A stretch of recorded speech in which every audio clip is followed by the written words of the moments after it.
Ito yung gusto ng Diyos. Ano man ang pinagdadaanan mo, God wants you to move forward. Kung ikaw ay nagkasakit, nagdumaan sa problema, bumagsak ang negosyo, nawalan ng trabaho, o ano man ang pinagdadaanan mo ngayon, isa lang ang gusto ng Diyos sa'yo. Move forward. Naiintindihan ni Lord na napipigatan ka. At kapag humihinto ka, naiintindihan ni Lord. Pero hindi niya na maiintindihan kung hindi ka natatayo. Hindi ka nababangon, hindi ka nalalakad, hindi ka na magpapatuloy. Kapag sunod-sunod na yung palo, umiyak ka kay Lord. Humingi ka ng tawad. Don't have that defeated mindset. Hindi kalooban ng Diyos na ang laman ng isip mo ay palaging natatalo ka.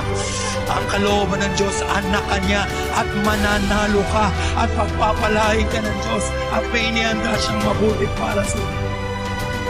You are not born defeated. You are born a winner. Hindi ka pinanganak para matalo. Pinanganak ka para magtagumpay sa harapan ng atin.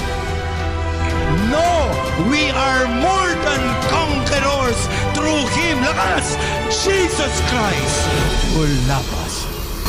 Maraming bigat, dala-dala tayo. Pero tandaan mo, kahit na mabigat ang buhay, basta kasama mo ang Diyos, tagumpay ka pa rin na lumalaban sa lahat ng bigat ng buhay. Can I hear amen?